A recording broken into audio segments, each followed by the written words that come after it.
Lots of good things happened over the weekend as the Red Sox swept the Pirates on the road. You are Locked On Red Sox, your daily Boston Red Sox podcast. Part of the Locked On Podcast Network, your team every day.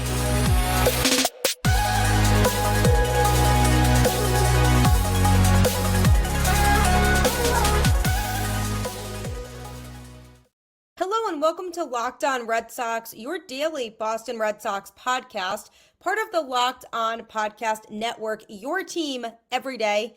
I'm your host, Gabby Hurlbut, former ESPN social media associate and also currently the host of the Boston Balling podcast. And I am here to bring you the latest in all things Boston Red Sox, Monday through Friday, straight to your favorite podcast feed. And you want to know the best part about it? It's free. Who doesn't love free, right? So might as well take advantage of it and tune in to Locked On Red Sox to start your day off the right way. Part of the Locked On Podcast Network, which is here for you every day. From brakes to exhaust kits and beyond, eBay Motors has over 122 million parts to keep your ride or die alive. With all the parts you need at the prices you want, it's easy to bring home that big win. Keep your ride or die alive at ebaymotors.com. Eligible items only, exclusions apply. eBay guaranteed fit, only available to U.S. customers. Welcome to Locked On Red Sox, where the team is coming off of a fantastic weekend series in which they swept the Pittsburgh Pirates. And given the roster that they were sporting for these games, I definitely did not see that coming. So gonna break down all of it on today's show. Lots of good things to be discussed. And I'm also going to be talking about a special historic Red Sox performance that did take place the other day that I figured was worth referencing and going back to, given that he's going to be starting again soon. And also just discussing a minor trade the Red Sox did make over the weekend. So hope you are having a great start to the week. Hope you had a fantastic weekend. I actually was in Nashville for a long weekend for the first time ever. I had never been there before. It was super cool, super fun city, lots of good food, lots of fun stuff to do. So if you haven't been to Nashville, I highly recommend checking it out. And who knows, maybe they'll have an MLB team there soon. So there'll be another reason for you to go because you can watch baseball there. But speaking of baseball, the Boston Red Sox had a great series in which they went to Pittsburgh to face the Pirates. They played Friday night and won 8-1, played Saturday and won 4-2, and played Sunday and won 6-1.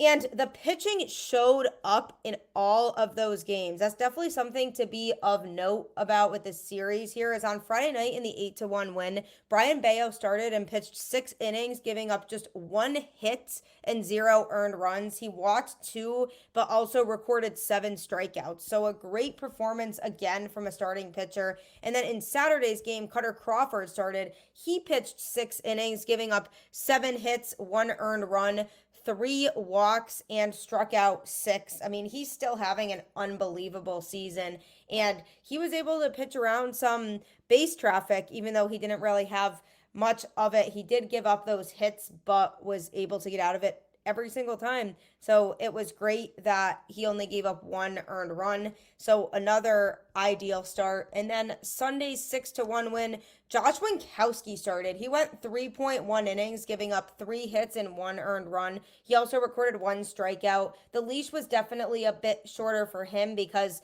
he primarily pitches out of the bullpen.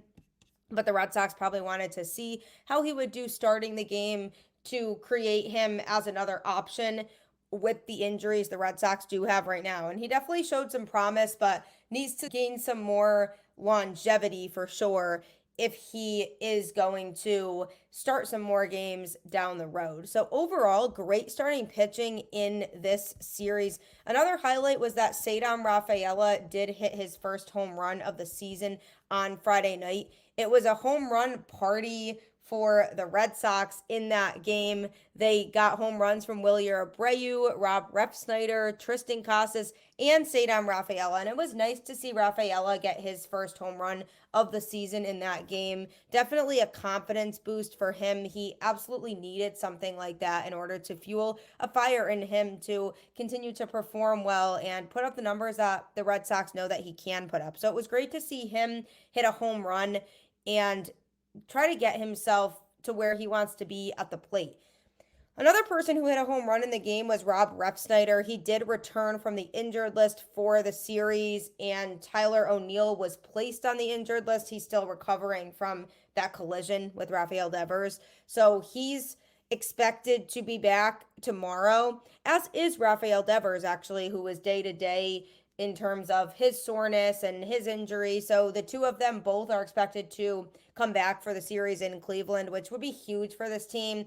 I mean, the combination of Pablo Reyes and Bobby Dahlbeck together is very tough to watch at the plate. So any time now that O'Neill or Devers can come back, I'll absolutely take it, because this team needs their guys back. I mean, as much as they were able to pull off some wins against the Pirates, it's not sustainable without your guys. So it's good news that they're going to be coming back. But when placing O'Neill on the injured list, the corresponding move was to bring Refsnyder back. And he had a good series overall. He did hit that home run on Friday night. He went 2 for 5 in that game. And then on Saturday, he went 1 for 4 with a double.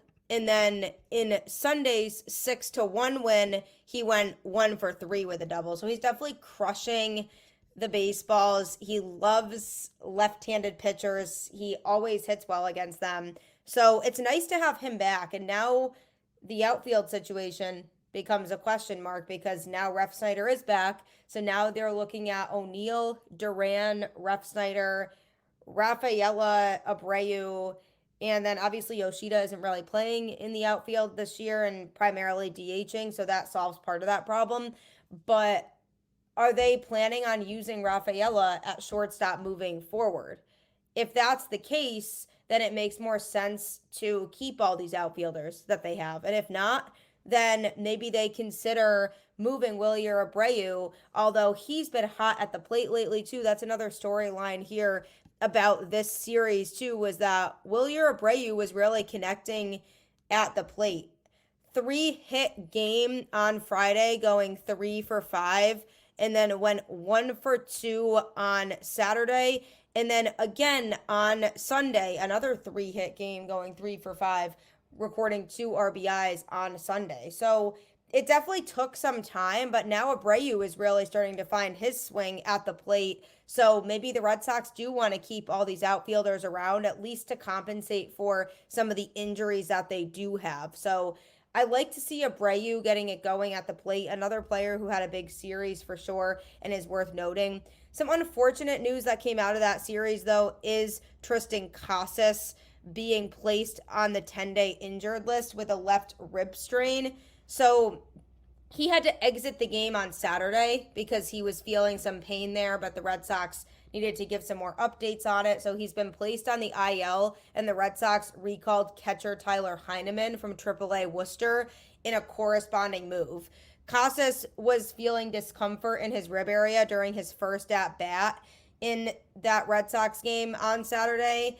He has 6 home runs and 10 RBIs in 22 games this season.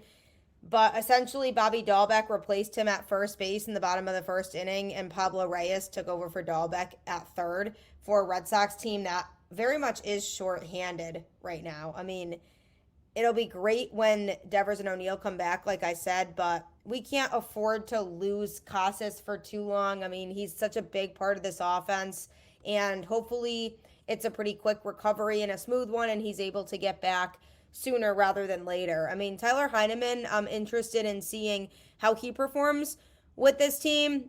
He was in the lineup on Sunday. He took 1 at bat and went 0 for 1. So not really a whole lot to gauge from there. But then Reese McGuire came in to pinch hit for him and got a big 2-run hit in which he scored a couple runs. So that was huge. I mean, Reese has been on fire this year, as has Connor Wong. So Tyler Heineman, I mean, again, one at bat is way too small a sample size to know what he's going to do. But that's something else to be of note with, too, in this series is, what's this Red Sox new and improved team going to look like with these injuries? Who's going to be filling in where? Who are they going to be calling up? Who are they going to be sending down? So that's definitely something that's intriguing. And another thing to note is that Cam Booser was called up and made his Red Sox debut. So this guy's basically been through quite the journey to get to Major League Baseball. And basically he started an independent baseball. The Chicago Dogs of the American Association signed him in the summer of 2021, and in his professional debut he topped out 101 miles an hour. So the D-backs essentially took notice of his strong work at Chicago, and then they signed him to a minor league deal on February 16th, 2022, 5 days before his 1-year anniversary of stepping on the mound again. So then the Red Sox decided to sign him into their organization, give him an opportunity to see if he could figure it out here. And sure enough, he made his Major League debut with the Red Sox on Friday night. He worked around a first pitch triple and recorded his first Major League strikeout while giving up 1 run in the 9th inning. And in the process, he struck out Andrew McCutchen, who, by the way, was a former NL MVP, for that first strikeout. He's had quite the journey, for sure. I mean, he played baseball and then left the game and then came back to it, and now look where he is now. He was saying that experience of pitching for the first time in Major League Baseball with the Red Sox was the most adrenaline he's ever experienced, and it was all excitement for him. So it was a good feeling, and I'm intrigued for sure. Gave up 1 run in Friday night's game, but looked very sharp overall. And then he did come into the game again on Sunday, and in that game he pitched 1 inning again, giving up 2 hits and no earned runs. He also struck out 1. So we haven't seen a whole lot of him yet, only has pitched a couple innings with the Boston Red Sox, but I'm still intrigued to see how things pan out with him, because I thought that he looked good and he showed some promise. So that was another notable thing about this series, is that Cam Booser did make his debut. Lots of good things in this series. The Red Sox offense definitely was crushing some baseballs, getting some opportune hits at the right time, looked clean defensively, and it was really nice to see. It was an all-around good series for the Boston Red Sox. All credit to the pitching as well for the way that they were able to pitch the way that they did all series long. Hopefully they can continue that momentum. They did struggle against Cleveland at home, so maybe things will be different for them on the road, but I'm hoping that they can continue this momentum and just have a good series and win baseball games, because it's a lot more fun that way. Coming up, I'm going to be talking about a pitcher who did make his last start very fun, and what does that mean for him moving forward? You won't want to miss it. Passion, drive, and patience. The formula for winning championships is also what keeps your ride or die alive. eBay Motors has everything you need to maintain your vehicle and level it up to peak performance. Superchargers, roof racks, exhaust kits, LED headlights, and more. Whether you're into speed, power, or style, eBay Motors has you covered. With over 122 million parts for your number one ride or die, you'll always find exactly what you're looking for. And with eBay Guaranteed Fit, your part is guaranteed to fit your ride every time or your money back. Because with eBay Motors, you're burning rubber, not cash. With all the parts you need at the prices you want, it's easy to make your car the MVP and bring home huge wins. Keep your ride or die alive at ebaymotors.com. Eligible items only, exclusions apply. eBay Guaranteed Fit only available to U.S. customers. I promise you that eBay Motors is so worth it, especially if you really are unsure what to do with your car. So head to eBay Motors today. They definitely will help you. We've all been there, either as a player or a fan. It's halftime and the scoreboard is not looking good. You're feeling low, not sure you or your team can pull out a win. That's when you dig deep, lift your head up, and say to yourself, time to get back in the game, pull off some bank heists, and take as much of my friend's money as I possibly can. That's right, the smash hit mobile game Monopoly Go lets you compete with your friends to get the most riches in the biggest empire. It's the Monopoly you love, but on your phone anytime with tons of new twists, including leaderboards to compare your progress to your buddies. There's so much to do. Play on countless dynamic Monopoly boards, make your friends bankrupt by smashing their landmarks with a wrecking ball, charge other players rent for your iconic properties. You can even work with your friends to crack open community chests and in tournaments to get extra rewards and climb the leaderboard. So get back out there, put on your game face, and download Monopoly Go, now free on the App Store or Google Play. You probably will get addicted because it's that fun, but I highly recommend it. So check it out today. Are you watching Fox Sports or ESPN on your TV all day? Have to turn down the volume with all that shouting? Make the switch to Locked On Sports today, a free 24/7 sports streaming channel programmed for you every day to bring you the biggest stories without all the screaming. Locked On Sports today brings you can't miss analysis, opinions, and news, streaming 24/7 on YouTube or the free Amazon Fire TV channels app, part of the Locked On Podcast Network, your team every day. So the Red Sox are coming off of a big sweep against the Pirates. Absolutely was much needed after the homestand that the Red Sox had and not really playing their best baseball on that homestand. And now we're going into a series against Cleveland, a team that the Red Sox struggled with at home. So hopefully they can keep the momentum going from the weekend series. But one thing that definitely needs to be talked about on this show is Tanner Houck's historic night in his last start. I mean, complete game shutout. That was awesome. It was so cool to witness. The other fun thing about that game was it was MLB's fastest game in nearly 14 years. So it took just 1 hour and 49 minutes to complete, which is the shortest 9-inning game since June 2nd, 2010.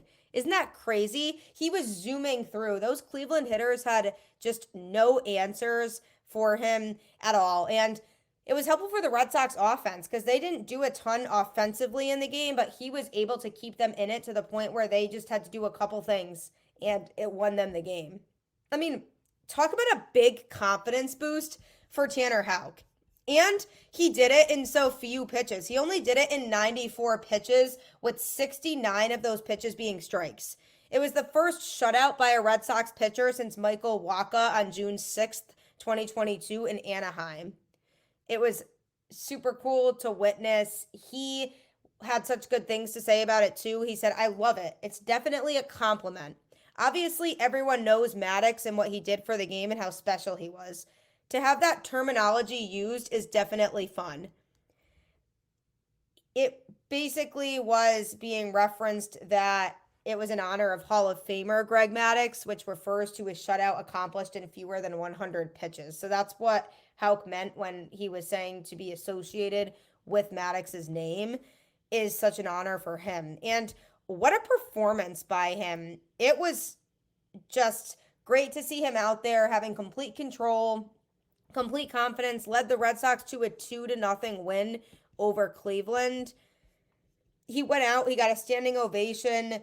For him, it was just business as usual. Go out there and get strike one, strike two, focus on getting guys out individually. And he wasn't focused on basking in the accomplishment till after the fact, which is exactly how you have to be. Get the job done first, and then you can celebrate after if you accomplish something. So far this year, through 4 starts, Houck is 3-1 with a 1.35 ERA.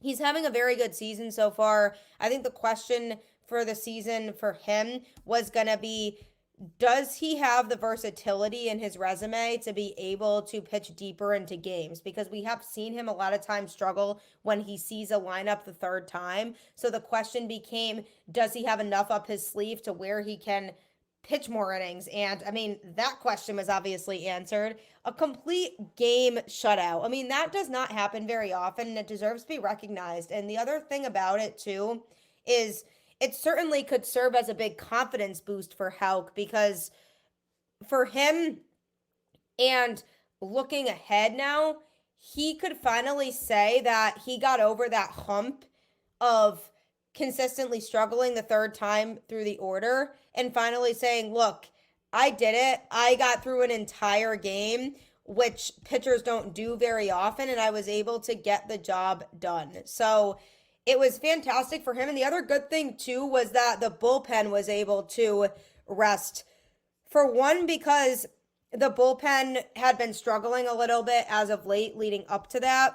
And for two, because the Red Sox are in a stretch where they're playing 19 games in 20 days. Today is a very well-deserved off day for this team, but it's exhausting playing that many games in a short period of time like that. So that was another good thing about it too, was that it gave the bullpen a rest and nobody needed to be utilized, so that it allowed for pitchers to be available moving forward, which created that trickle effect of us sitting here now saying that the Red Sox swept the Pirates. So it really does matter.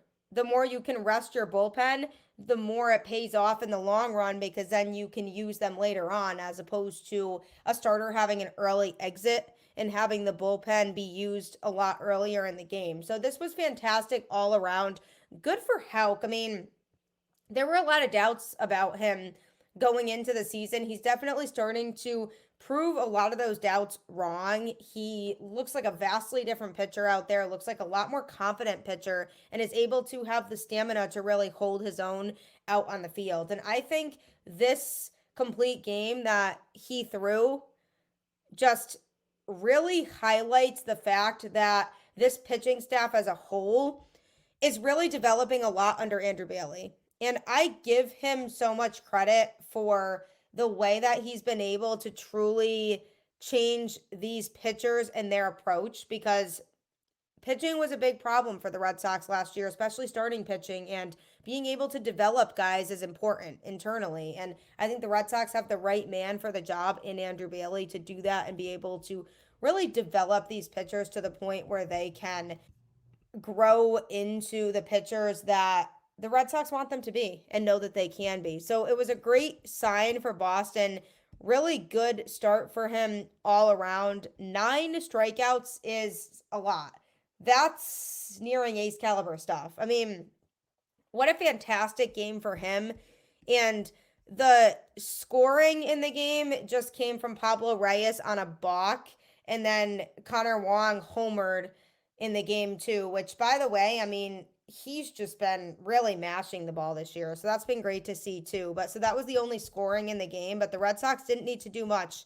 I mean, Houck did wonders on the mound, and it would have been such a shame if the Red Sox couldn't score in the game and Houck was out there pitching this complete game shutout and his team couldn't score runs, because we've definitely seen this before with the Red Sox, where a starting pitcher has a very good start and then the offense can't provide that support for the starter, and they end up having to take a loss because the other team ends up eventually scoring a run or two. And it's a shame. It really is when that happens. So I'm glad that Houck was able to get his win. The Red Sox were able to hang on. His defense backed him up pretty well in that game, which has not been able to be the case, to be said, for a lot of the starting pitchers this year, just because of the defensive struggles that this team overall has had. But it was great to see him pitch that way. I was getting fired up the entire game, and the deeper it went into the game, and the more I was realizing how few pitches he had actually thrown, I was like, wow, he really has a chance here to pitch very deep into this game. And that could be huge for this Boston Red Sox team. And just kept going and going. And I wasn't sure if Cora was going to bring him out for the 9th. I said, I don't know, maybe he wants somebody to come in and try to shut the door on this game in the late innings. But when he kept bringing him out there and then brought him out there again for the 9th, I said, this is awesome. This is totally going to be huge for his confidence moving forward. And I'm so happy Alex Cora did that. I mean, that's when you trust your pitchers and you just let them go out there and pitch. It was kind of like in Saturday's game when the Red Sox won 4-2 against the Pirates, and Alex Cora went out to the mound at one point to talk to Kutter Crawford, and I thought he was going to pull him, but then he let him stay in and finish the 6th inning, and he got a strikeout to finish the inning. So he trusted him. kept him in the game, and it paid off in the end. So you've just got to trust your pitchers sometimes, and that's something that I think Alex Cora does a very good job with. And he wanted to see Houck finish the game. He knew it was great for his bullpen to be able to rest. So what a historic moment for him, truly. I'm so excited for Houck. I think this was so very much needed for him and for his confidence. So I'm excited to see how it carries over for him moving forward, because what a tremendous night that was for him. Speaking of pitching, the Red Sox did make a small trade for some pitching depth. So I'm going to be going over that move next.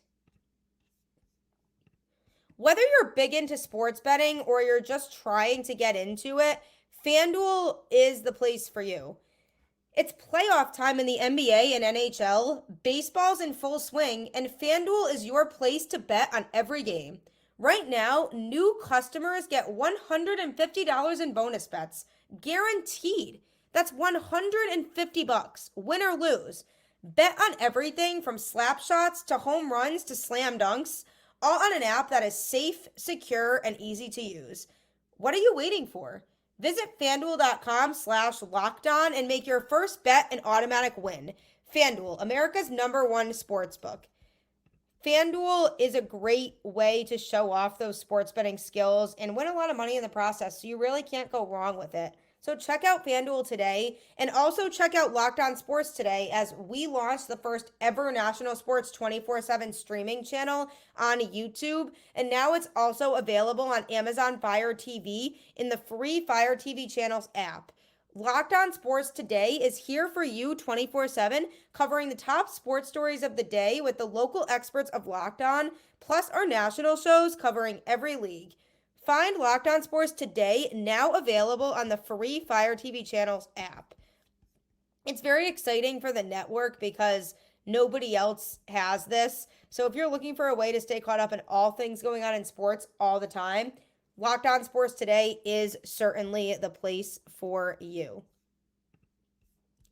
So the Boston Red Sox made a small trade over the weekend, likely just a depth move here, but they traded for starting pitcher Vladimir Gutierrez from the Milwaukee Brewers in exchange for cash considerations. He's a former Reds prospect and will now work with the Red Sox new pitching system here to try to refine stability in his career, which he hasn't really had a lot of. So he was DFA'd by Milwaukee earlier this week, so that's why the return that Milwaukee was going to get was expected to not be very big. So that's why it's just cash considerations. They didn't have a spot for him on their roster anymore. And I think the Red Sox now, with the pitching injuries and just injuries on the roster in general, they just want more depth in that pitching staff. And that's fine. I never have a problem with depth. The concern with him is the lack of consistency and being able to stay on a team. This is his third team in a span of 20 days. He will be assigned to the Worcester Red Sox and pitch in AAA. And the Red Sox will probably see how things go there, see if it's worth calling him up to the majors at some point. He's a 28-year-old native of Cuba and has spent parts of 3 years in the big leagues with the Reds and Marlins.